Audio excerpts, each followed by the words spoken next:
ರಾಜ್ಯ ಸರ್ಕಾರದಿಂದ ಆರ್ಎಸ್ಎಸ್ ಅನ್ನ ಟಾರ್ಗೆಟ್ ಮಾಡಿದ್ದಕ್ಕೆ ಆಕ್ರೋಶ ವ್ಯಕ್ತವಾಗ್ತಾ ಇದೆ. ಸೂರ್ಯ ಚಂದ್ರ ಇರೋವರೆಗೂ ಕೂಡ ಆರ್ಎಸ್ಎಸ್ ಇರುತ್ತೆ, ನಾಟಕ ಬಿಟ್ಟು ಅಭಿವೃದ್ಧಿ ಕಡೆ ಗಮನ ಕೊಡಿ ಅಂತ ಸೋಮಣ್ಣ ಆಕ್ರೋಶ ವ್ಯಕ್ತಪಡಿಸಿದ್ದಾರೆ. ರಾಜ್ಯ ಸರ್ಕಾರಕ್ಕೆ ಏನ್ ಮಾಡ್ತಿದ್ದೇವೆ ಅನ್ನೋದೇ ಗೊತ್ತಿಲ್ಲ. ಸಿಎಂ ಡಿಸಿಎಂ ಇಬ್ಬರು ಬೆಳಗ್ಗೆ ಹೊತ್ತು ನಾಟಕ ಮಾಡ್ತಾರೆ. ನವದೆಹಲಿಯಲ್ಲಿ ರಾಜ್ಯ ಸರ್ಕಾರದ ವಿರುದ್ಧ ಸೋಮಣ್ಣ ಕಿಡಿಕಾರಿರೋದು. ಸಿದ್ದರಾಮಯ್ಯ ದೂರದೃಷ್ಟಿಯ ಚಿಂತನೆ ಕಳೆದು ಹೋಗಿದೆ. ಒಬ್ಬರ ಮೇಲೆ ಒಬ್ಬರನ್ನ ಎತ್ತಿ ಕಟ್ಟೋದ್ ಬಿಡಿ. ಸೋಮಣ್ಣ ಆರ್ಎಸ್ಎಸ್ ಏಳಿಗೆ ರಾಜ್ಯ ಸರ್ಕಾರ ಸಹಿಸ್ತಾ ಇಲ್ಲ ಅಂತ ವಾಗ್ದಾಳಿಯನ್ನ ನಡೆಸಿದ್ದಾರೆ.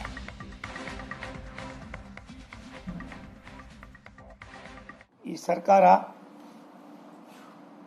ನಾನು ಏನು ಮಾಡ್ತಾ ಇದ್ದೀನಿ ಅನ್ನುವ ದಿಕ್ಕು ದಿವಾಳಿ ಇಲ್ಲದೆ ಇರ್ತಕ್ಕಂಥ ಒಂದು, ಅದಕ್ಕೆ ತನ್ನ ನೆಲೆಗಟ್ಟೆ ಎಲ್ಲ ಒಂದು ಕಡೆ ತಾನೇ ನಾಶ ಮಾಡ್ಕೊಳ್ತಕ್ಕಂಥ ಸಂದರ್ಭವನ್ನು ತಂದುಕೊಂಡಿದೆ. ಚರ್ಚೆ ಮಾಡೋದ್ರೊಳಗೆ ಅರ್ಥ ಇಲ್ಲ. ಸಿದ್ದರಾಮಯ್ಯನವರು, ಡಿ ಕೆ ಶಿವಕುಮಾರ್ ಅವರು ಎಲ್ಲರೂ ಕೂಡ ಸಂಜೆ ನಾಟಕ ಆಡಿದ್ರೆ ಇವರು ಬೆಳಿಗ್ಗೆಯಿಂದನೇ ನಾಟಕ ಆಡೋಕ್ಕೆ ಶುರು ಮಾಡವ್ರೆ. ಖಜಾನೆ ಖಾಲಿ ಆಗಿದೆ. RSSು ರಾಷ್ಟ್ರೀಯ ಸ್ವಯಂ ಸೇವಕ ಸಂಘದ ಇತಿಹಾಸ ವಿಶ್ವದ ಭೂಪಟದಲ್ಲಿ ಭಾರತೀಯರ ಸಾರ್ವಭೌಮತೆಗೆ ಮತ್ತೊಂದು ಹೆಸರಾಗಿರ್ತಕ್ಕಂಥ ಒಂದು ದೊಡ್ಡ ಸಂಸ್ಥೆ.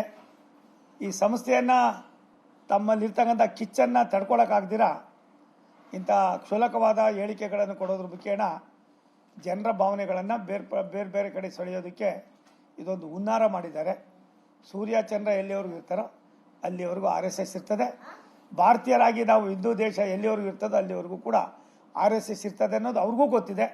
ಅವ್ರ ಕುಟುಂಬದಲ್ಲಿ ಮುಂದಿನ ಪೀಳಿಗೆಗಳೇನಿದ್ದಾರೆ ಅವರು ಕೂಡ ಅದರ RSSನ ಕಟ್ಟ ಅಭಿಮಾನಿಗಳಾಗಿ ಕೆಲಸ ಮಾಡ್ತಕ್ಕಂಥದ್ದು ಅವ್ರಿಗೆ ಗೊತ್ತಿದೆ.